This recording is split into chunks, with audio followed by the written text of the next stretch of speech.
Hello friends, welcome to Telugu gold informations. మరో కొత్త నోటిఫికేషన్తో అయితే మీ ముందుకైతే వచ్చానండి. ఫ్రెండ్స్, రోజు మీకోసం అయితే ప్రతి ఒక్కటి గవర్నమెంట్ వేకెన్సీస్ అయితే మీ ముందుకైతే తీసుకొస్తున్నాను. నా ఛానల్ని కొత్తగా చూసే వాళ్ళు సబ్స్క్రైబ్ చేసుకోండి. అలాగే లైక్ చేసి మీ ఫ్రెండ్స్కి షేర్ చేయండి. మీరు వాళ్ళకి హెల్ప్ చేసిన వాళ్ళు అవుతారు. ఫ్రెండ్స్, ఇంటర్ పాస్ అయితే సరిపోతుంది. ఇంటర్ సర్టిఫికేట్ ఉన్న వాళ్ళకైతే బంపర్ నోటిఫికేషన్ అని చెప్పొచ్చు. ప్రభుత్వ క్లర్క్స్ ఉద్యోగాలకైతే నోటిఫికేషన్ అయితే రిలీజ్ అయింది. ఎటువంటి ఇంటర్వ్యూ లేదు, నో సిబిటీ టెస్ట్ అండి. అలాగే మనకు జాబ్లో చేరగానే దాదాపు 35,600 రూపీస్ అయితే శాలరీ అయితే పొందవచ్చు. సో మనం ఏపీ అండ్ తెలంగాణ ఎవరైనా సరే male and female candidates applications అయితే చేసుకోవచ్చు. ఫ్రెండ్స్, ఈ యొక్క నోటిఫికేషన్ అనేది మొత్తం పర్మనెంట్ ఉద్యోగాలకు సంబంధించింది. సో ఇది కాంట్రాక్ట్ బేస్ కాదు. సో మీరు వీడియోని ఎక్కడ స్కిప్ చేయకుండా క్లారిటీగా క్లుప్తంగా వినండి. అప్పుడే మీకు ప్రాసెస్ మొత్తం అర్థమవుతుంది. అలాగే వీడియోలకు వెళ్ళిపోయే ముందు గవర్నమెంట్ ఆఫీస్ అటెండర్ ఉద్యోగాలకైతే నోటిఫికేషన్ అయితే రిలీజ్ అయిందండి. ఆల్రెడీ దానికోసం మీకు వీడియో అయితే చేసి పెట్టాను. సో ఒకసారి మీకు పైన స్క్రోలింగ్ కూడా ఇచ్చాను, చూసుకోండి. ఈ వీడియో చెక్ చేసుకోండి. దీనికి కూడా అర్హత 10+ 12th పాస్ అయి ఉంటే సరిపోతుంది. దీంట్లో కూడా దాదాపు మంచి పే స్కేల్తో ఉంది. ఫ్రెండ్స్, ఇక్కడ ఈరోజు నోటిఫికేషన్కి వచ్చినట్టయితే ఈ యొక్క నోటిఫికేషన్ యొక్క డేట్స్ చూసుకున్నట్టయితే ఫ్రెండ్స్, మనకి 17th ఫిబ్రవరి 2025 10 AM నుంచి అయితే మనకి అప్లికేషన్స్ చేసుకోవడానికి, అలాగే 19th మార్చ్ 2025 5 PM వరకు అయితే లాస్ట్ డేట్ అయితే అప్లికేషన్ చేసుకోవడానికి ఛాన్సెస్ అయితే ఉన్నాయి. సో మీరు అప్లికేషన్ చేసుకునే వాళ్ళకి అప్లికేషన్స్ ప్రాసెస్ అయితే స్టార్ట్ అయిపోయింది. మీరు ఎవరు మిస్ చేసుకోకుండా అప్లికేషన్స్ అయితే చేసుకోండి. ఈ యొక్క పోస్ట్ యొక్క వివరాలు, అలాగే నెంబర్ ఆఫ్ వేకెన్సీస్, అలాగే education qualification, age limit, pay scale విధానానికి అయితే ఈ చూసుకున్నట్టయితే ఫ్రెండ్స్, ఇక్కడ పోస్ట్ యొక్క వివరాలు చూసుకున్నట్టయితే జూనియర్ సెక్రటరియట్ అసిస్టెంట్ జనరల్, అలాగే దీనికి సంబంధించి మనం 12th పాస్ అయి ఉంటే సరిపోతుందండి. అలాగే ఏజ్ లిమిట్ వచ్చేసి దాదాపు 18+ అయి ఉండాలి. అంటే 28 year వరకు ఏజ్ లిమిట్ అయితే ఇచ్చాడు. అలాగే దీనికి ఒక పే స్కేల్ విధానం చూసుకున్నట్టయితే మనకి బేసిక్ పే వచ్చేసి 35,600 రూపీస్ అయితే చూపించాడు. కానీ అన్ని అలవెన్సెస్ కలుపుకుంటే దాదాపు మనకి 50,000 రూపీస్ వరకు అయితే మనకి పే స్కేల్ విధానం అనేది పొందవచ్చు. అలాగే ఇక్కడ చూసుకున్నట్టయితే జూనియర్ సెక్రటరియట్ అసిస్టెంట్ ఫైనాన్స్ సంబంధించినట్టయితే ఇంతకుముందు మనకు జూనియర్ సెక్రటరీ అసిస్టెంట్ జనరల్ సంబంధించిన పోస్టులు చూసుకున్నట్టయితే దాదాపు అన్ని కేటగిరీస్ చెందిన వాళ్ళకైతే అప్లికేషన్ ఉన్నాయి. అలాగే ఇక్కడ junior secretariat assistant financial accounts చూసుకున్నట్టయితే దీనికి కూడా సేమ్ 12th పాస్ అయి ఉండాలండి. అలాగే టైపింగ్ స్పీడ్ అనేది 35 words per minute అనేది ఉంటుంది. సో మనకు ఫస్ట్ ఆఫ్ ఆల్ ఎగ్జామినేషన్ అనేది కండక్ట్ చేస్తారు. రిటర్న్ ఎగ్జామ్ తర్వాత ఈ టైపింగ్ స్పీడ్ అనేది ఉంటుంది. So first of all return exam pass అయిన తర్వాతనే దీనికోసం అయితే మనకి టైపింగ్ స్పీడ్ అనేది కండక్ట్ చేస్తారు. అలాగే దీని యొక్క ఏజ్ లిమిట్ కూడా 18+ అయి ఉండాలి.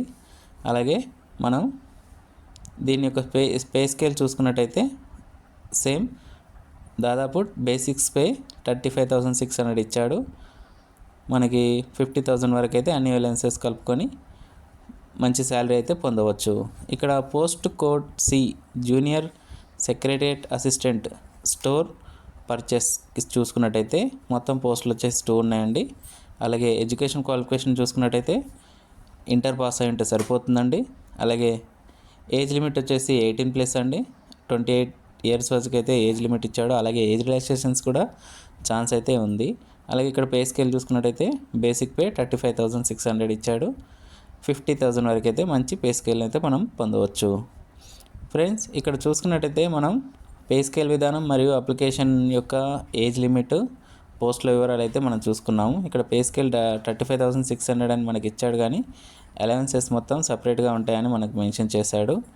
సో ఇక్కడ అలాగే బెనిఫిట్స్ కూడా మనకి చెప్పాడండి. అంటే ఇంతకుముందు చెప్పుకున్నాం కదా అలవెన్సెస్ గురించి అని. Carry usual pay and allowances, అలాగే such as house rent allowances, transport allowances, మరియు ఇతర అలవెన్సెస్ అయితే మనకి ప్రొవైడ్ చేశాడు. ఇక్కడ ఏజ్ లిమిట్ చూసుకున్నట్టయితే ఇంతకుముందు చెప్పుకున్నట్టు 18+ అయితే అయి ఉండాలండి. 19th 3rd 2025 వరకు. సో మనకి ఏజ్ లిమిట్ 28 years వరకు అయితే ఇచ్చాడు. సో ఇది దీని యొక్క ఏజ్ లిమిట్ యొక్క ప్రాసెస్. అలాగే ఇక్కడ మనకు సెలెక్షన్ ఎలా ఉంటుందంటే, ఫస్ట్ ఆఫ్ ఆల్ మనకి ఈ యొక్క పోస్టులకు సంబంధించి రిటన్ ఎగ్జామ్ని అయితే కండక్ట్ చేస్తారండి. సో రిటన్ ఎగ్జామ్ అయిపోయిన తర్వాత మనకి టైపింగ్ టెస్ట్ అయితే ఉంటుంది. అంటే వర్డ్ పర్ మినిట్ అనేది, ఎన్ని వర్డ్స్ చేయాలి, టైపింగ్ చేయాలి పర్ మినిట్ అనేది ఉంటుంది. అలాగే దీని యొక్క ఈ రిటన్ ఎగ్జామ్లో పేపర్స్ వచ్చేసి 2 పేపర్స్ ఉంటాయండి. పేపర్ 1, పేపర్ 2 అని. సో పేపర్ 1లో క్వాలిఫైయింగ్ అయిన తర్వాతే పేపర్ 2కి మనకి ఎలిజిబుల్ అనేది ఉంటుంది ఎగ్జామినేషన్లో. ఇది మీరు గమనించాలి. సో మీరు క్లారిటీగా మీరు తెలుసుకోండి. మీకు డిస్క్రిప్షన్లో లింక్ కూడా ఇస్తాను, మీరు క్లారిటీగా ఒకసారి చెక్ చేసుకోండి. ఇంకోటి, ఎగ్జామినేషన్ మోడల్ వచ్చేసి OMR బేస్డా లేదా కంప్యూటర్లో ఉంటుందండి. కంప్యూటర్ బేస్ అయినా ఉంటుంది. మొత్తం ఆబ్జెక్ట్ టైప్ అయితే క్వశ్చన్స్ అయితే అడుగుతారు.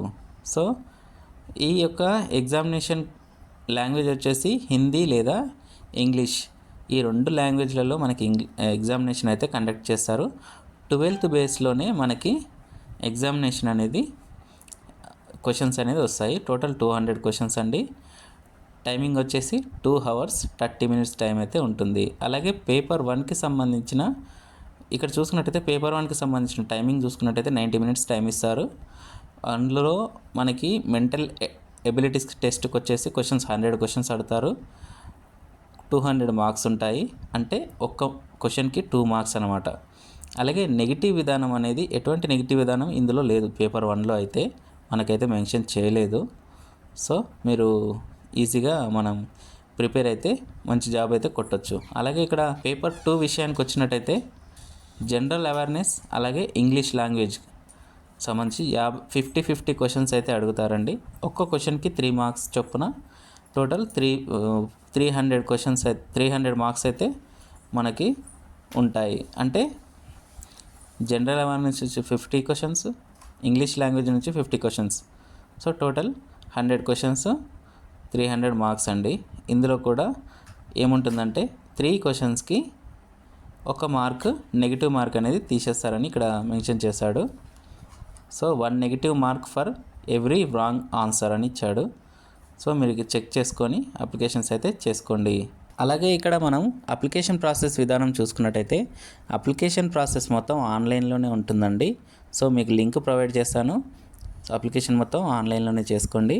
సో ఈ అప్లికేషన్ ప్రాసెస్ కూడా ఎందులో అంటే iitr.res.in అని ఉంటుందండి. సో ఇందులోనే మీరైతే అప్లికేషన్ చేసుకోవాలి. వేరే ఏ వెబ్సైట్లో అయితే అప్లికేషన్ చేసుకోవడానికి వీలేదు. అలాగే అప్లికేషన్ ప్రాసెస్ ఫీజు వచ్చేసి 500 రూపీస్ అయితే ఉంటుందండి. SC ST PWD ఉమెన్ అలాగే ఎంప్లాయీస్కి మాత్రం ఫీజు లేదని ఇక్కడ ఇస్తున్నాడు. దీని గురించి మీరు కొంచెం క్లియర్గా తెలుసుకోండి. మీరు చెక్ చేసుకొని అప్లికేషన్స్ అయితే చేసుకోండి. సో ఫ్రెండ్స్, మనకి ప్రాసెస్ అయితే మనం తెలుసుకున్నాము అంతా. సో మనకి కేంద్ర ప్రభుత్వం కింద పనిచేస్తున్నటువంటి IITR CSIR Indian institute of toxicology research నుంచి అయితే మనకి నోటిఫికేషన్ అయితే రిలీజ్ అయింది. సో ఇది మంచి నోటిఫికేషన్ అండి. పోస్టులు తక్కువగా ఉన్నాయని అప్లికేషన్ చేసుకోకుండా ఆగిపోకండి. సో మీరు ఇక్కడ చిన్న పోస్టులకే మనం జాబ్స్ అయితే కొట్టే అవకాశాలు ఉన్నాయి. సో ఫ్రెండ్స్, మన వీడియో కనుక మీకు నచ్చినట్టయితే లైక్ చేసి షేర్ చేయండి. మీ ఫ్రెండ్స్కి యూజ్ అవుతుంది. సబ్స్క్రైబ్ చేయండి. ఎలాంటి డౌట్స్ ఉన్నా కామెంట్స్ చేయండి. Thank you friends. All the best. Good luck.